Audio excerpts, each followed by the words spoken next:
अनेक दिवस त्रास पण होतो. पुढे जाऊन मी सांगेन की माझ्या मिळकतीबाबत बरेच प्रश्न उपस्थित केले. जी मिळकत बोपुडी इथे आहे आणि ती सरकारी जमीन आहे आणि मी ती लाटण्याचा प्रयत्न करतोय किंवा ती हडप करण्याचा प्रयत्न करतोय असं सर्व ठिकाणी चर्चा आहे. तर मी आता तुमच्याकडे एक एक सेट दिलाय पेपरचा आणि इथे दाखवतो मी की या सेटमध्ये की 1775चा दस्त आहे किंवा त्या आधीपासून मोडी लिपीतला दस्त आहे. तर त्या मोडी लिपीतल्या दस्ताचा मराठी ट्रान्सलेशन मी तुम्हाला दिलेलं आहे. ही जागा पेशवे कालापासून विद्वंस माझ्या शेजारी बसलेले आहेत, हे ओनर आहेत जागेचे. त्यांचा अजून एक आहे की त्या मीडियामध्ये त्यांचं नाव जे आहे ते विद्वांस असं यायला पाहिजे प्रिंट मिळावं. तर एच नाहीये, विद्वांस नाहीये, विद्वांस आहे, विद्वान पंडित. विद्वांस नाहीये. येस. तर विद्वांस असं त्यांचं नाव आहे. तर त्यांना पेशव्यांनी दिलेली जमीन आहे. ही व्हेरी एज्युकेटेड फॅमिली आणि समाजाप्रती बांधील असणारी फॅमिली आहे. नाहक त्यांना या प्रकरणामुळे त्रास पण झालाय. म्हणजे मला पण त्याचं फार वाईट वाटतंय, म्हणून मी त्यांना म्हटलं आज तुम्ही या, आमचे फारच जिव्हाळ्याचे संबंध आहेत. ते विकणारे आहे आणि मी घेणारा असलो तरी सुद्धा हे तुम्हाला सांगायचं आहे. तर पेशवे कालापासून ही मिळकत आहे. त्या मिळकतीचे हे डॉक्युमेंट आहे पेशवे कालापासून, बरोबर. मोडी लिपीतला आहे. सगळ्यांकडे एक एक कॉपी आहे. मी अजून लागेल तर देतो सगळ्यांना कॉपी. सेकंडली, परवा खडसे साहेबांनी सांगितलं की जोपर्यंत पुरुष संतती आहे तोपर्यंतच ही जागा विद्वांसांची आहे. तर पुरुष संतती तुमच्या समोर आहे. त्याला वेगळं काही सांगायची गरज नाही. तर त्याच्या पुढे जाऊन 1775 नंतर वेळोवेळी तुम्हाला मोडी लिपीमध्ये त्याचे रेकॉर्ड सापडतील. त्यानंतर इंग्रजांनी पीटर डॉड कमिशन असं एक स्थापन केलं. पीटर डॉड कमिशनच्या अंतर्गत याचा एक ॲलिनेशन उतारा आहे. तो ॲलिनेशन उतारा जो आहे तो 1886चा आहे. 1886चा ॲलिनेशन उतारा आहे आणि त्या ॲलिनेशन उतार्यावरती सदर विद्वांस हे इनामदार आहेत, क्लास 2 इनाम आहे, हे असं याच्यामध्ये नमूद आहे. त्यानंतर तुम्हाला 1930 पासून ते आत्ता तक आहेत. ह्याचं म्हणजे जोपर्यंत सातबारा चालू होता तोपर्यंत सातबारावरती विद्वांस यांचं नाव आहे आणि शेतकी कॉलेज हे भाडेकरू असं नाव आहे. मुळामध्ये शेतकी कॉलेज हे पण नाव नाहीये, ऍग्रिकल्चर डेअरी असं नाव होतं, बरोबर. ऍग्रिकल्चर डेअरी असं नाव होतं. शेतकी कॉलेजचा इन्फ्लुएन्स आहे, कारण शेतकी कॉलेज ही संस्था आहे. सगळ्यात पहिलं समजून घ्या, शेतकी कॉलेज हे सरकार नाहीये, बरोबर. तर ही जागा शेतकी कॉलेजची असं म्हणू शकतात, ते सरकारची आहे असं म्हणू शकत नाही. तर शेतकी कॉलेजचं भाडेकरू म्हणून नाव होतं आणि विद्वांसांचं मालक असं नाव होतं. तर त्याच्यामध्ये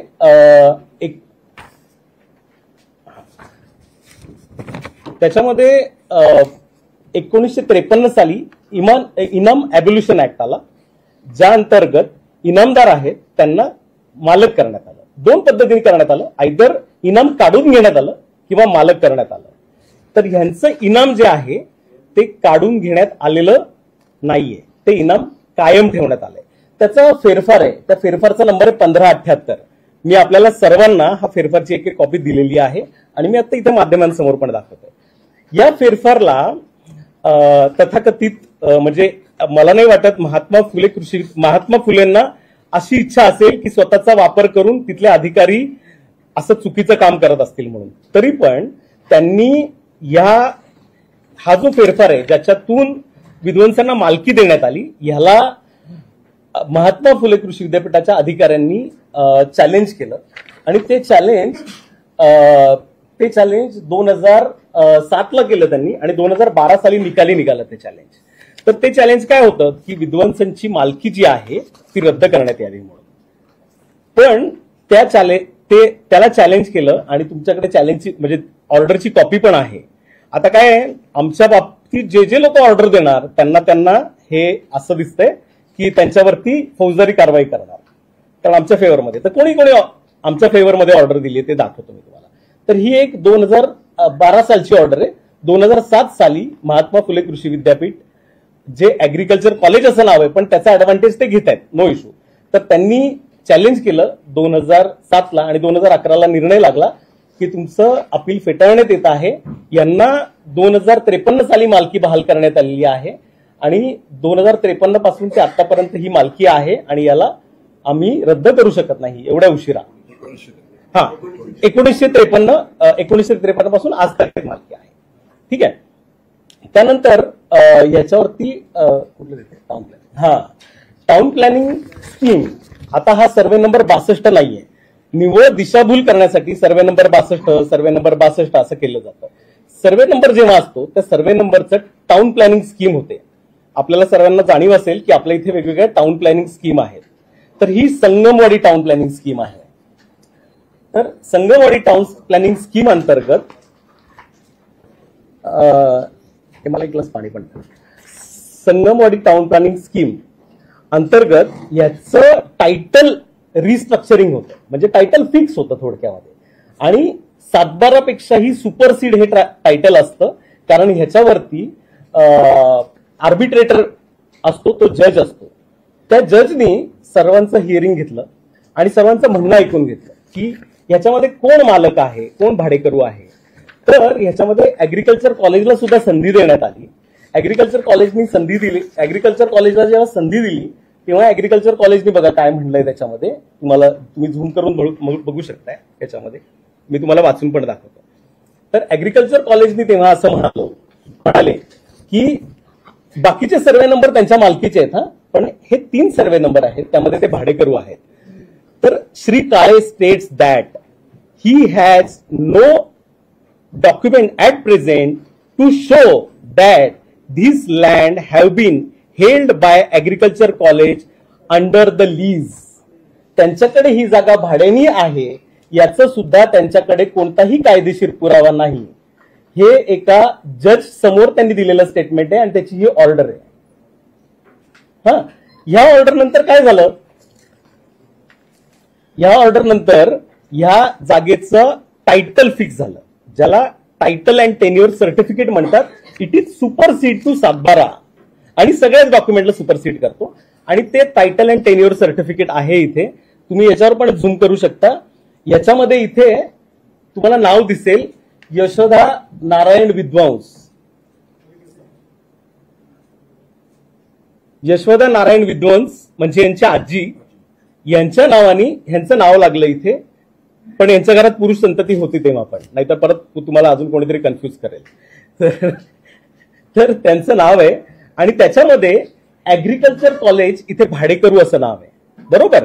तर ह्या डॉक्युमेंटला आव्हानित जर करायचं असेल, ह्या टायटलला आव्हानित करायचं असेल तर इथे खाली लिहिलंय पहा की तुम्हाला सिव्हिल कोर्टामध्ये याला चॅलेंज करावं लागेल आणि याच्यामध्ये फेरफार करावा लागेल. हे 1975 साली झालेलं डॉक्युमेंट आहे. आज तगायत महात्मा फुले कृषी विद्यापीठाने याच्यावरती सिंगल ऍप्लिकेशन पण केलेलं नाहीये की आम्ही भाडेकरू नाहीये, आम्ही मालक आहे म्हणून. बरोबर ना? त्यांचं सरकार आहे ते, म्हणजे ते स्वतःहूनच घोषित करतात की आम्ही सरकार आहे. वेअरएज दे आर नॉट अ सरकार, ती एक संस्था आहे. बरोबर. आणि ते त्यांना जर जागा पाहिजे असेल, म्हणजे तुम्हाला सांगतो आम्हाला जागा पाहिजे असेल असं जर कुठल्याही सरकारी बॉडीला म्हणायचं असेल तर त्यांना भूसंपादन कायद्याअंतर्गतच जागा घ्यावी लागते. चौकात उभं राहून आरडाओरडा करून, मीडिया बोलून, फौजदारी गुन्हे दाखल करून जागेची मालकी प्राप्त करता येत नाही महाराष्ट्रामध्ये आणि भारतामध्ये. बरोबर. तर ह्यामुळे याच्यानंतर या जागेचं डीपी नकाशा रिझर्वेशन हे मला पाणी दे ना बाळा. या जागेवरती नंतर तुम्हाला त्यांच्याच म्हणजे ऍग्रिकल्चरच्याच माणसांनी सांगितलं की त्या जागेवरती आरक्षण आहे म्हणून. पीएमपीएमएलचं आरक्षण आहे, पीएमटी डेपोचं आरक्षण आहे. तर त्या पीएमटी डेपोच्या आरक्षण पडलं ना, तर 1987 साली डीपी प्लॅन तयार झाला. डीपी प्लॅन मध्ये पीएमटी डेपो सध्याचं पीएमपीएमएल असं आरक्षण पडलंय. कोणत्याही सरकारी जागेवरती आरक्षण पडत नाही. बरोबर ना? प्रायव्हेट जागा असेल तर आरक्षण पडतं. बरोबर आहे. त्यांनी पण कबूल केलं की या जागेवरती आरक्षण आहे. बरोबर. आज पीएमपीएमएल ला जागेला बस लावायला जागा नाहीये आणि हे हट्टाला पेटून आहेत की ही आमची जागा आहे, वेरॅज ती पीएमपीएमएल साठी महानगरपालिकेसाठी राखीव जागा आहे. बरं, आता आरक्षणानंतर पुढची प्रोसेस काय असते? ती जागा कलेक्टर संपादनाची प्रक्रिया करतो. ज्या कलेक्टरांच्या इनिशिएशननी आज माझ्यावरती एफआयआर झाली आहे, त्याच कलेक्टरनी ही जागा पीएमपीएमएल साठी पाहिजे म्हणून आम्हाला पत्र पाठवलं. हा, इथे दिसेल तुम्हाला, हे बघा वरती नावं दिसतात विद्वंस फॅमिलीची, आणि प्रत्येक मेंबरला पत्र पाठवलं, एकाला नाही, तुम्हाला सगळ्यांची नावं दिसतील. प्रत्येक घरातल्या मेंबरला पत्र पाठवलं की ही जागा आम्हाला आवश्यक आहे म्हणून. ती जागा आवश्यक आहे म्हटल्यानंतर पब्लिक पर्पज आहे, आम्ही त्याला मान्यता दिली. त्याला मान्यता दिल्यानंतर त्याचा एक अवॉर्ड तयार करण्यात आला, ड्राफ्ट अवॉर्ड म्हणतात त्याला, ज्याच्यामध्ये मोबदला लिहिला जातो. त्या मोबदल्यामध्ये कलेक्टर जिल्हाधिकारी त्याचे हेड असतात आणि त्यांच्या अंतर्गत हा एक रिपोर्ट तयार होतो, याला अवॉर्ड म्हणतात, त्याला निवाडा म्हणतात. या निवाड्यामध्ये मालकी हक्क कोणाचा आहे असं नमूद केलं जातं. तुम्हाला दाखवलं तसं हा टाउन प्लॅनिंगचा जो हे आहे, हा माझ्या जन्माच्या पण आधीचा आहे, बरोबर. म्हणजे आणि हे जे आहे, हा अवॉर्ड जो आहे तो पण जिल्हाधिकाऱ्यांनी केलेला आहे. त्या अवॉर्डमध्ये काय म्हटलंय पहा तुम्ही, तुमच्याकडे सगळ्यांकडे कॉपी आहे. त्या अवॉर्डमध्ये असं म्हटलंय, सदर जमीन नोंद कृषी विद्यापीठाच्या नावे होण्यावर महसूल खात्याकडे पत्रव्यवहार चालू आहे असं कृषी विद्यापीठ म्हणतंय. तथापि वरील वस्तुस्थितीशी कृषी विद्यापीठाने कोणताही ठोस पुरावा कागदपत्रे सादर केलेली नाही. तसेच मालक म्हणून सातबारा सदरी त्यांचं कोणतंही नाव नोंद दिसून येत नाही. हे विभागीय आयुक्त, जिल्हाधिकारी आणि भूसंपादन ऑफिस या तिघांच्या सहीनी हा तयार झालेला ड्राफ्ट आहे. याच्यामध्ये कोणाचा इन्फ्लुएन्स नाही, कोणी नाही, आणि भूसंपादनाचा हा ड्राफ्ट आहे, बरोबर. यानंतर ह्या भूसंपादनासाठी त्यांनी काल ॲलिगेशन केलेत मीडियासमोर की यांनी खोटी मोजणी केली म्हणून. तर ह्या मोजणीची कॉपी आहे माझ्याकडे भूसंपादनाच्या, तुम्हाला दाखवतो.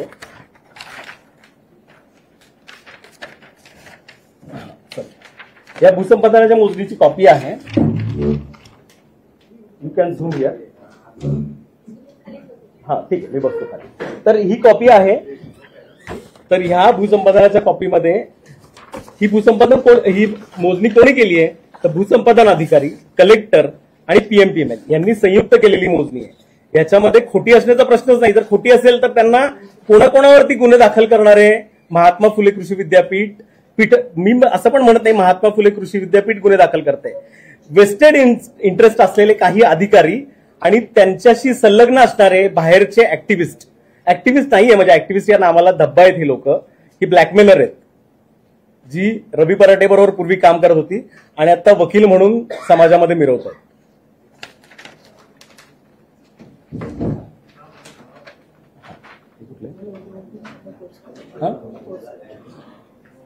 ठीक आहे.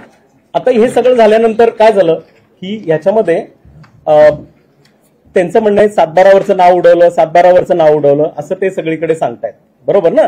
किंवा तुम्ही पण सगळीकडे सांगताय की कोण आपले तहसीलदारांनी याचं सातबारावरचं नाव काढलं असा आरोप आहे, बरोबर ना. तर मुळामध्ये सगळ्यांना माहिती असेल, सातबारा बंद झाल्याचं ऑर्डर. हा बोला, एकच सेकंद, एवढं शेवटचं संपवतो मग ऐकतो. झालं माझं 2 मिनिटाचं राहिलं फक्त. सातबारा इथे ना माझ्याकडे प्रॉपर्टी कार्ड आहे, प्रॉपर्टी कार्डवरती आमची नाव आहेत सगळ्यांची, माझं पण नाव आहे याच्यामध्ये. तर ह्या प्रॉपर्टी कार्ड जेव्हा तयार असतं तेव्हा सातबारा बंद होतात हे आपल्याला सर्वांना जाणीव असेल. त्यामुळे सातबारा बंद झालेला आहे आणि प्रॉपर्टी कार्ड अस्तित्वात आहे. प्रॉपर्टी कार्डला आतापर्यंत महात्मा फुले कृषी विद्यापीठाच्या अधिकाऱ्यांनी आतापर्यंत कुठेही चॅलेंज केलेलं नाहीये. ते फक्त चौकात येऊन आमची जागा आहे असं म्हणजे त्यांच्या बळाचा चुकीचा वापर करून आरडाओरडा करतात. एवढंच मला सांगायचंय. त्यानंतर म्हणजे तेव्हाचे जे महसूल मंत्री होते त्यांनी स्वतः फोन करून आणि स्वतः सांगून याच्यामध्ये राहू दे, त्यांनी स्वतः सांगून माझ्यावरती एफआयआर केली. त्यावेळेस एफआयआर केली. त्या एफआयआरच्या मध्ये हायकोर्टाची ही ऑर्डर आहे, मी याची पण कॉपी तुम्हाला दिली आहे.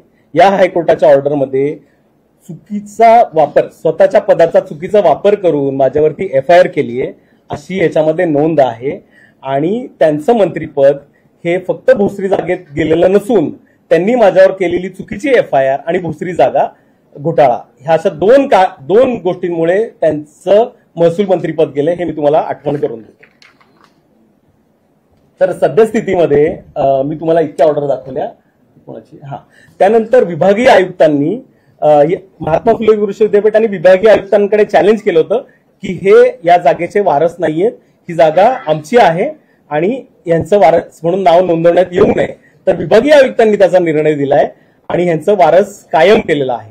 त्या निर्णया म्हणजे बघा आतापर्यंत जवळजवळ मी तुम्हाला 5 निर्णय सांगितले जे आमच्या फेवरमध्ये आहेत. म्हणजे ज्यांनी यांच्या फेवरमध्ये निर्णय दिले, आमच्या फेवरमध्ये निर्णय दिले, त्यांच्या सगळ्यांवरतीच सध्या प्रशासनाला FIR करावी लागेल असं दिसतंय. ठीक आहे. माझा आरोप असा आहे की माझ्यावरती खोटे गुन्हे दाखल झालेत. माझं नाव विनाकारण अमेडिया कंपनी, पार्थ पवार किंवा कोमल तेजवानी, शीतल तेजवानी आणि कोण आहे ते अजून दिग्विजय सिंह पाटील यांना कधीही मी आयुष्यात बघितलेलं नाहीये, ज्यांना भेटलेलो नाहीये, यांना कधीच माझा काही संबंध नाही, आर्थिक 1 रुपयाचाही संबंध नाही. त्यांच्यामुळे नाहक माझ्यावरती आरोप झालाय. माझी इमेज खराब झाली आहे. मी एक व्यावसायिक आहे, बांधकाम व्यावसायिक आहे. माझं कारण नसताना सगळीकडे माझी इमेज खराब झाली आहे, जी मला डेव्हलप करायला गेली. मी 25-30 वर्ष दिवस रात्र कष्ट करतो. मी शून्यातून आलेलो आहे इथपर्यंत. माझं आता परत मला इथून पुढे माझी इमेज, माझ्यावर कोण विश्वास ठेवेल मार्केटमध्ये? सगळ्यांना वाटेल हा फ्रॉड आहे, कारण सगळीकडे असं छापून आलं की मी क्रिमिनल आहे, मी फ्रॉड आहे, मी सरकारची जागा हडप करतो. तसं नाहीये. माझ्या जागेवरती मी जर सिक्युरिटी लावली आहे, तिथे मला PMPML हँडओव्हर करायची जागा, PMPML मला पत्र पाठवलंय की आम्हाला जागेची गरज आहे, आमच्या बस रस्त्यावर पार्क राहतात, आम्हाला पार्किंगसाठी जागा पाहिजे. तिथे जर मी माझ्या जागेवरती सिक्युरिटी लावली तर मी कसं ट्रेस पासर असू शकतो? वेअर ॲज जे मला कधी भाडं देत नाहीत, ज्यांनी जागा संपादन केलेली नाहीये, ते ट्रेस पासर आहेत ना. फक्त ते सरकार म्हणजे महात्मा फुलेंचं नाव घेऊन त्यांच्या नावाचा पण गैरवापर करून ह्या माझ्यावरती प्रशासनावरती दबाव आणतात आणि काही महसूल अधिकारी महसूल मंत्र्यांना पण मिसगाईड करतात. वेळेस महसूल खात्याकडे या जागेची केसच चालू नाही शकत, कारण या टायटल अँड टेन्युअर सर्टिफिकेटमध्ये क्लिअर म्हटलंय की तुम्हाला दिवाणी न्यायालयात जावं लागेल. तर माझा आरोप शब्द तर थोडा जास्त होईल, पण माझ्यावरती अन्याय झालाय, माझी नाहक बदनामी झालेली आहे आणि खूप वेदनादायक आहे, म्हणजे माझ्यासाठी पण आणि विध्वंस फॅमिलीसाठी पण. कारण रस्त्यावर फिरताना तुम्हाला लोक बघतात अरे हा फ्रॉड माणूस आहे म्हणून. कुठल्या? कुठल्या? मी खरेदीने आलो. मी प्रॉपर खरेदी घेतली जागा, प्रॉपर स्टॅम्प ड्युटी भरली आहे जागा. आणि त्यांचा अजून एक आरोप आहे, मी पाहिला परवा, की मी पॉवर ऑफ अटर्नीवरती स्टॅम्प ड्युटी भरलेली नाहीये. पॉवर ऑफ अटर्नी वरती मी कुठलीही सेल खरेदी विक्री नाहीये. पॉवर ऑफ अटर्नी मी प्रॉपर खरेदीने घेतलेली जमीन आहे आणि पॉवर ऑफ अटर्नी रिप्रेझेंटेशनची पॉवर ऑफ अटर्नी 500 रुपयाच्या स्टॅम्प पेपरवर चालते, बरोबर ना. आणि आता ते तहसीलदार होते ना आता इथले, तर तहसीलदारांना हे दे ना मला act, land tribunal act section 70 हा दिवाणी न्यायालयाचा ऍक्ट आहे, ज्याच्या अंतर्गत तहसीलदार हा जज म्हणून नेमला जातो. तिथे आम्ही फक्त अपील केलं होतं की हे भाडेकरू आहेत की नाहीयेत याच्यावरती सुनावणी करा. तर त्यासाठी 2 वर्ष केस चालली. 2 वर्षामध्ये यांनी ते भाडेकरू आहेत की नाहीयेत ह्याच्याबद्दलचा एकही पुरावा दिला नाहीये आणि ते भाडेकरू नाही दिसत असं तहसीलदारांनी ऑर्डर दिलं.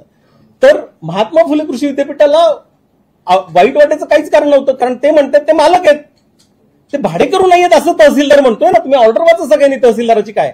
तो म्हणतोय भाडेकरू दिसून येत नाहीत, तो असं म्हणत नाहीये यांचं नाव हटवा, नाव काढा, कुठल्याही अभिलेखामध्ये बदल करा, असं कुठेच म्हटलेलं नाही त्या ऑर्डरमध्ये. त्या ऑर्डरमध्ये फक्त असं म्हटलंय यांनी कधीही भाडं दिलेलं दिसत नाहीये, यांनी कधीही भाडे करार सादर केलेला नाहीये आणि ते स्वतः त्यांच्या डीननी तर आर्बिट्रेशनमध्ये सबमिट केलंय. तर तहसीलदारांनी ऑर्डर केली आहे की हे भाडेकरू दिसत नाहीये. त्या तहसीलदाराला पूर्णपणे मी ऑथेंटिक गव्हर्नमेंट रेकॉर्ड मधले डॉक्युमेंट दिले. मी ऍफिडेव्हिट करून दिलंय की आम्ही मालक आहे, हे भाडेकरू आहे. मी ऍफिडेव्हिट वरती लिहून दिलंय की ही जागा माझ्या मालकीची आहे आणि जागा माझ्या मालकीची आहेच ना. मी आता पण ऍफिडेव्हिट देईल. म्हणजे तुम्ही कृषी विद्यापीठाच्या अधिकाऱ्यांना विचारा, द्या ऍफिडेव्हिट म्हणून की ते जागेचे मालक आहेत म्हणून. त्यांचा रजिस्ट्रार हा ओनर आहे ना, रजिस्ट्रार हा कस्टोडियन आहे प्रॉपर्टीचा, त्याला सांगा बरं ऍफिडेव्हिट द्यायला, मी ऍफिडेव्हिट देतो की ही जागा माझ्या मालकीची आहे. So they are the trespasser, I am not. तो 2009 साली झाला. हा पीएमपीएमएलनी याच्यामध्ये आम्हाला 20 पीएमपीएमएल नाही पीएमटी सॉरी पीएमसी होती तेव्हा, त्यांनी आम्हाला 20 कोटी रुपये देऊ केले. तर त्यांनी आम्हाला सांगितलं की तुम्हाला या जागेचा मोबदला आम्ही 20 कोटी रुपये देतो. आम्ही त्याला पण मान्यता दिली होती, पण पीएमसीनेच आम्हाला पत्र दिलं म्हणजे की तुम्ही पैसे घेण्यापेक्षा टीडीआर घ्या.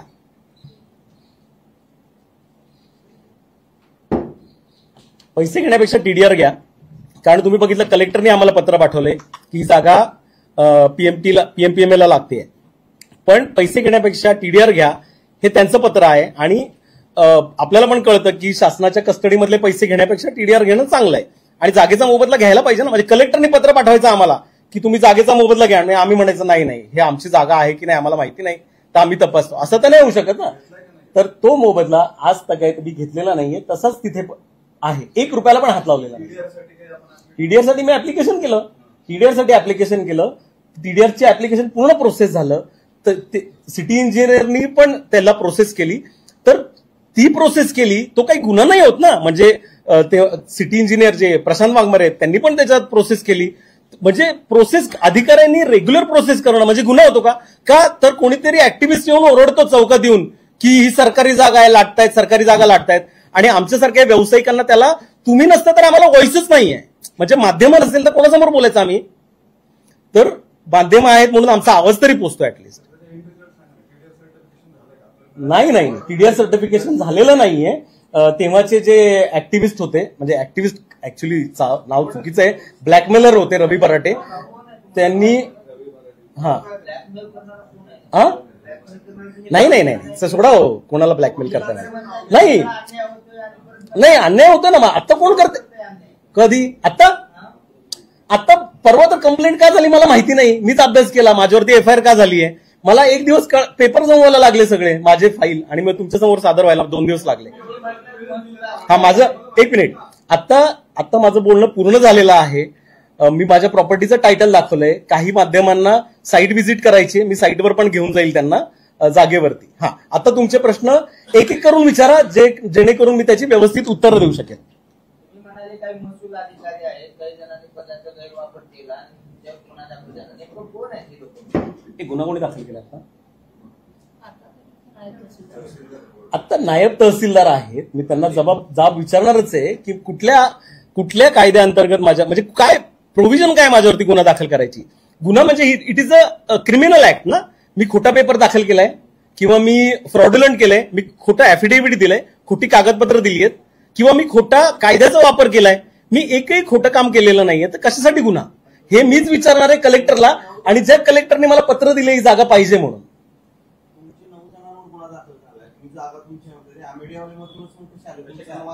नाही, आता मला असं वाटतंय की माध्यम आणि महाराष्ट्र दोन्ही पण हुशार आहेत की असं का झालंय ते. आणि म्हणजे तुम्हाला अनऑफिशियली पण मला कोणी चौकशीला बोलवलेलं नाही. मला असं कळालं रात्री 1:30 वाजता गुन्हा दाखल झाला म्हणून. मला कोणीही विचारलेलं नाहीये की बाबा तुम्ही काय केलं. म्हणजे नॅचरल ऑफ जस्टिस आहे की नाही विचारायचं ना मला. मी कोण अहो तुम्ही एफआयआर वाचा. मी तुम्हाला तेच सांगतोय, अमेडिया कंपनी आणि मी यांचा दुरान्वय संबंध नाहीये. मी 1 रुपयाचा व्यवहार केलेला नाही कधी. अहो मला नाही ना माहिती. मला तुम्ही तेच सांगतो, मी तुम्हाला माझे सगळे पेपर दिलेत मी. आता त्यांचं काय म्हणणं आहे, मी अमेडियाला कोण नाही अमेडिया कंपनीला मी जमीन विकली असं म्हणणं आहे ना त्यांचं. मग माझं बँक स्टेटमेंट समोर आहे, माझं सगळं समोर आहे. नाही काय संबंध. अहो नाही आलेत ना, आम्ही कोणालाच काय दिलेलं नाहीये. अहो सर तुम्ही शोधा ना, काय मिसगाईड करण्यासाठी का काय आहे ते. मी माझी बाजू मांडणार नाही. मी माझ्या जमिनीच्या टायटल बाबत आणि माझ्या आरोपांबाबत बोललोय. अमेडिया आणि त्याचे पार्टनर्स ते काय करतायत ह्याच्यावरती मी भाष्य करणार नाहीये.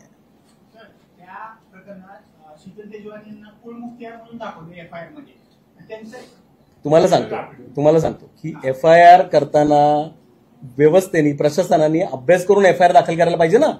आणि ज्यांना घेताय आपण FIR मध्ये त्यांना विचारलं तर पाहिजे. बरं कोणी बाकीचे पळून गेले असतील, मी तर जागेवर आहे ना, मी सगळ्यांना फोनवर अवेलेबल आहे, मला विचारायचं ना. तहसीलदारांच्या निलंबनाची ऑर्डर वरून आली, मुख्यमंत्र्यांकडून आली, हा सगळं प्रकरण त्यांनी अगोदर बघितलं असेल सगळं पुण्यामध्ये परत. मला नाही माहिती सर, मीच आश्चर्यचकित आहे हे सगळ्यासाठी का झालंय. म्हणजे माझा थोडा कायद्याचा अभ्यास आहे, पण अशा पद्धतीने क्रिमिनल ऑफेन्स होत नाही कधी, अशा पद्धतीने गुन्हा दाखल होत नाही. बेसिक अभ्यास तर करायला पाहिजे. म्हणजे रात्री 12 वाजता ठरवतात आणि 1:30 वाजता गुन्हा दाखल करायची ही प्रोसेस नसते कधी. कोणावरती बघा, माझ्याकडे कुठलंही आलेलं नाहीये. FIR आली आहे ना. FIR तर काय म्हणजे FIR ती न टिकणारी आहे. स्वतः आता म्हणजे तुम्हाला पण अनऑफिशियली कलेक्टर वगैरे सांगतायत ती FIR चुकीची झाली आहे. फक्त त्या चुकीच्या FIR मध्ये माझी नाहक बदनामी झाली एवढंच मला सांगायचं. हा हो तुमची प्रॉपर्टी शीतल तेलवाड्यांनी विकली आंबेडकर आहे का, तर तुम्ही त्यांच्या विरुद्ध स्वतः गुन्हा दाखल करा. माझं काय संबंध गुन्हा दाखल करायचं, कारण नाही झालं ना.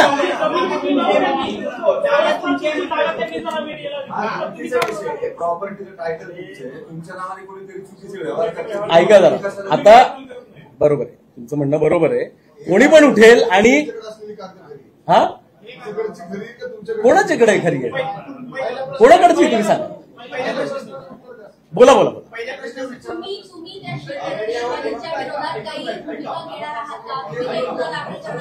हा एकच प्रश्न आहे ना. हा ऐका, मी माझं सगळ्यात महत्वाचं म्हणजे गुन्हा माझ्यावर जो दाखल झालाय तो रद्द करण्याची माझी आज फर्स्ट प्रायोरिटी आहे. आणि माझी जी बदनामी झाली आहे ती क्लिअर करणं एवढीच आहे. माझ्याबरोबर कायदेशीर कोणाचाही करार नाहीये, किंवा सगळीकडे कोणीतरी सांगितलं की माझा आणि अमेडिया कंपनीचा अग्रीमेंट आहे किंवा मी विकलीये त्यांना. ह्यांनी म्हणजे त्यांचा आणि माझा वाद तयार होत नाही आणि मी त्यांच्यावर कुठलाही गुन्हा पण दाखल नाही करू शकत. कोणी विकली? अहो त्याला डॉक्युमेंट लागतं ना, म्हणून नाही होत काही.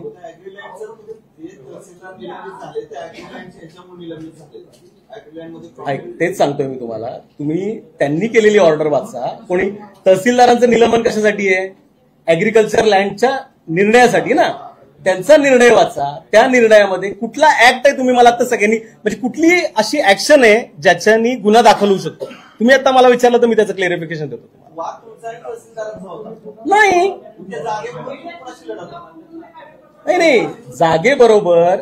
अच्छा, तुम्ही मला वाटतं तुम्ही मिस केलं माझं ऐकणं. म्हणजे मी सांगितलेलं की ऑर्डर कुठली तहसीलदारांची मी सांगितलं. बरं सांग. माझ्याकडे आता कागदपत्र नाही असं नाही की नाहीच आहे. कोण बघा तुम्ही सांगताय नाही ऑर्डर. हो आता नाही ना, आता पण द्यायला पाहिजेत ना. तेव्हा नव्हती, आता द्या. कोर्टात देतील ना मग द्या की. तुम्हाला दाखवतो अजून एक कोर्टाची कोर्टाचं अजून एक दाखवतो. हायकोर्टाचं कारण त्यांनी तारखा घेतल्या ना. बरं नाही एक प्रश्न मिस होईल माझा. कोणावरती गुन्हा दाखल करायचा मी? अहो ऐका, तुम्हाला सांगतो.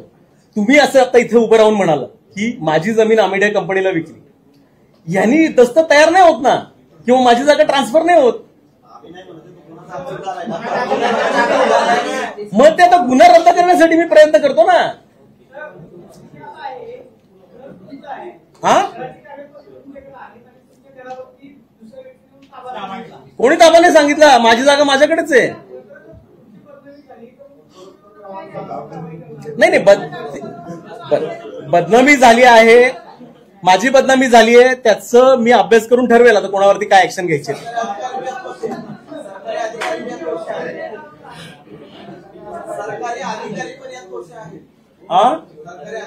बघा, ज्यांनी चुकीचा ऍक्ट केलाय माझ्या अगेन्स्ट, अभ्यास न करता, माझं काय म्हणणं नाहीये त्यांनी करायला नाही पाहिजे, त्यांनी गुन्हा दाखल केला तरी काय हरकत नाही. दिलं ना नायब तहसीलदारांनी. नायब तहसीलदारांनी गुन्हा दाखल केला ना.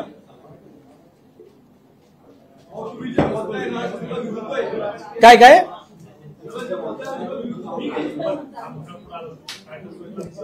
काय पाहिजे? तुम्हाला.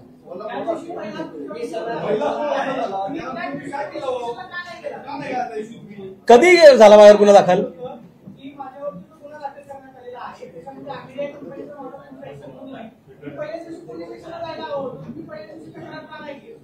मी सांगितलं ना, कुणाशी तक्रार करू?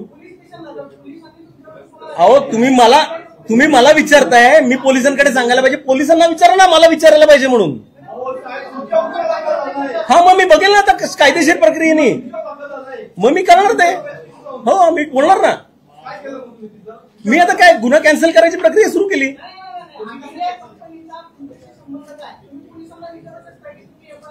मग ते विचारणारच आता जाऊन मी कलेक्टरला. ज्यांनी कंप्लेंट केली ना त्यांच्याकडे जाणार इथून मी, की माझ्यावरती गुन्हा का दाखल केला.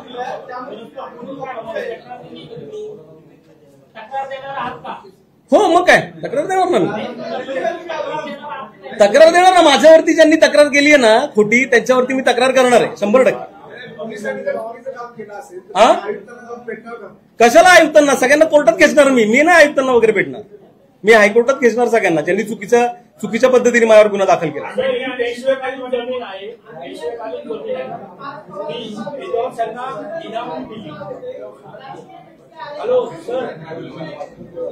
मला वाटतं प्रश्न एकदम विरुद्ध आहेत. तुम्ही 1775 मध्ये ते आपतायत.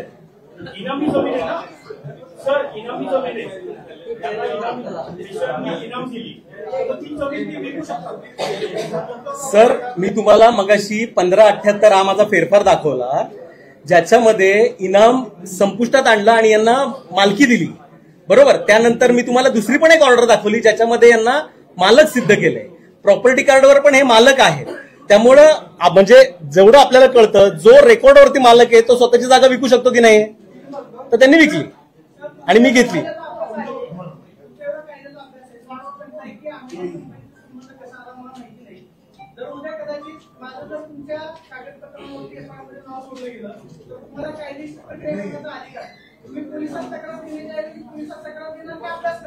नाही, मी तुम्हाला सांग, माझी तर तुमचं म्हणणं एकदम बरोबर आहे. माझी खूपच बदनामी झाली आहे आणि मला व्यवसाय करणं आता याच्या पुढे खरंच कठीण जाणार. फक्त जे लोक माझ्याशी व्यवहार करतात त्यांना माझ्याबद्दल माहिती आहे की हा चांगला माणूस आहे. पण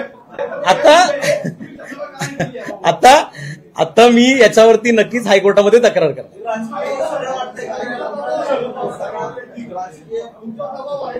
नाही, माझ्यावर काही दबाव विवाह नाही सर. महाराष्ट्रात राहतो आपण, काय दबाव विवाह काय नसतो इथे. कोण करणार ना? अहो, आता 2च दिवस तर झाले ना. पहिल्यांदाच तर मी तुमच्या समोर आलो.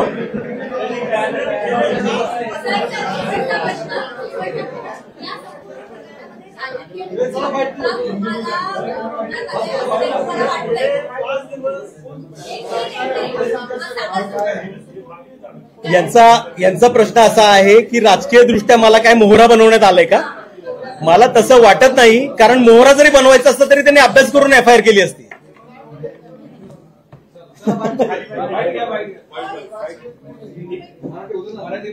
हे बरोबर झालं.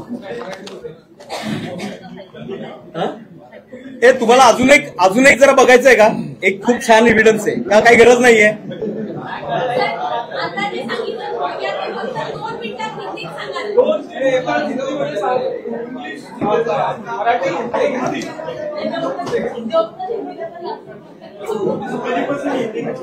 ठीक आहे.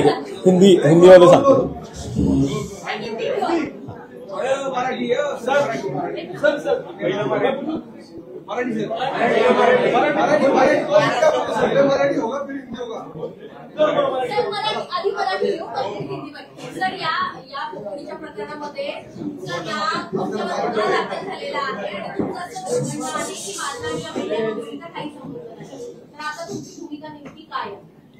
बघा, अमेडिया ही कंपनी मला माहिती नाही, त्याच्या भागीदारांना मी ओळखत नाही, त्यांच्याशी माझा कोणताही व्यवहार नाही. मी त्यांना समोरासमोर पण कोणालाही कधी बघितलं नाही, इन्क्लुडिंग पारजी पवार यांना सुद्धा. त्यामुळे त्यांचं माझ्याशी नाव जोडलं गेलं हे पूर्णपणे चुकीचं आणि अन्याय करणार आहे. बरं का, नुसतं चुकीचं नाहीये, हे अन्याय करणार आहे. त्याच्या विरुद्ध मी सक्षम न्यायालयामध्ये दाद मागणार आहे. ज्यांनी चुकीची FIR केली आहे त्यांना पण कायदेशीर कारवाई व्हावी यासाठी मी प्रयत्न करणार.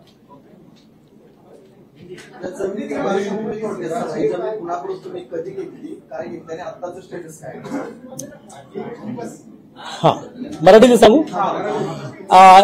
सदर आता ज्या जमिनीचा वाद चालू आहे, ही जमीन माझ्याबरोबर जे बसले आहेत मालक, या त्या जागेचे पुरुष वंशज विद्वांस त्यांच्याकडून मी खरेदीने घेतली आहे 2009 साली. आता ती पुणे महानगरपालिका म्हणजे PMPML पुणे महानगर परिवहन महामंडळ यांच्या बस पार्किंगसाठी त्यांना अत्यंत आवश्यक आहे, कारण PMPMLच्या 2000 गाड्या रस्त्यावर उभ्या राहतात. त्यांना आम्ही ती जागा देण्याचं ठरवलेलं आहे. त्यांनी आमच्याकडे ती जागेची मागणी केली आहे आणि आम्ही त्यांना ती जागा देणार. तहसीलदार ज्यामुळे निलंबित झाले त्या जागेवर ॲग्रीलँड असल्याचं राज्य सरकारच्या निलंबित पत्रामध्ये आहे. ती जागा सरकारी आहे. काय झालंय, ती जागा म्हणजे काही अधिकाऱ्यांनी महसूल म्हणजे माझं असं म्हणणं आहे की महसूल मंत्र्यांना मिसगाईड केलंय. ह्या जागेवरती निर्णय घेण्याचा अधिकार महसूल विभागाला नाही. या जागेवरती निर्णय घेण्याचा अधिकार हा फक्त दिवाणी न्यायालयाला आहे. त्यामुळे ह्या जागेवरती महसूल खातं कोणतंही भाष्य करू शकत नाही, कारण याच्यामध्ये title and tenure certificate under the town planning act final TP scheme याच्या अंतर्गत तयार झाले आणि त्याला चॅलेंज फक्त दिवाणी न्यायालयात आहे. कोणालाही चॅलेंज करायचं झालं तर फक्त दिवाणी न्यायालयात करावं. वाद आता कुठेही नाहीये. आता हा, बरं झालं तुम्ही विचारलं. तहसीलदारांनी जी ऑर्डर दिली त्याच्यावरती महात्मा फुले कृषी विद्यापीठ हायकोर्टात गेला आहे आणि महात्मा फुले कृषी विद्यापीठ आणि त्याच्या अगेन्स्ट वर्सेस महाराष्ट्र शासन आणि आम्ही अशा पार्ट्या आहेत. म्हणजे तुम्हाला लक्षात येईल, महात्मा फुले कृषी विद्यापीठ इज नॉट महाराष्ट्र शासन. ते महाराष्ट्र गव्हर्नमेंटच्या विरोधात त्यांनी तिथे हे अपील दाखल केलंय ह्याच्यामध्ये हायकोर्टामध्ये. आता कुठलाही वाद नसताना मीडिया कंपनीच्या आणि तुमच्या विरोधात जो गुन्हा दाखल झालाय तो त्याच जमिनीच्या संदर्भात झालेला आहे. म्हणजे त्यात वाद तर आता कुठलाच नाही. कुठलाच वाद नाही. मग तो गुन्हा दाखल कशाच कारण हो ना. मग आता तुमचा काय वाद आहे? मी सक्षम न्यायालयामध्ये जाऊन माझी बाजू मांडणार. माझं कोणतेही कागदपत्र नाहीये. माझे अकाउंट चेक करा, कुठलाही व्यवहार नाहीये. माझे CDR चेक करा. माझा कधी फोन झालेला नाहीये. माझा काहीही संबंध नाहीये त्यांच्याशी. नाही हो, काय संबंधच नाही माझी फसवणूक. आता त्यांचं नाव ते पोलिसांनी चुकून टाकलंय, त्याच्यावरती मी कारवाई करेन ना. तुम्हाला काही कल्पना आहे का महसूल विभागाने जी फिर्याद दिली आहे त्याच्यामध्ये आमेडिया, दिग्विजय पाटील आणि शीतल तेजवानी यांची नाव आहे. तुमच्या जागेच्या संबंधित FIR मध्ये ही नावं आधी कुठून महसुली दप्तरी त्यांची नोंद? मी तुम्हाला सांगतो की तुम्हाला सांगतो, तुम्ही जर प्रशासनाला विचारलं, कलेक्टरजींना विचारलं तर ते पण तुम्हाला सांगतील की ही FIR गैरसमजुतीतून आणि चुकीतून झाली आहे. आता त्यांना पण जाणीव झाली आहे, पण ते सगळ्यांसमोर येऊन हे बोलू शकत नाही. तुम्ही विचारा कलेक्टरला जाऊन असं मीडिया घेऊन. मग आहे ना चूक, 100%. नाही न्यायालयात जाणार, मी नाही जाणार पोलिसांकडे.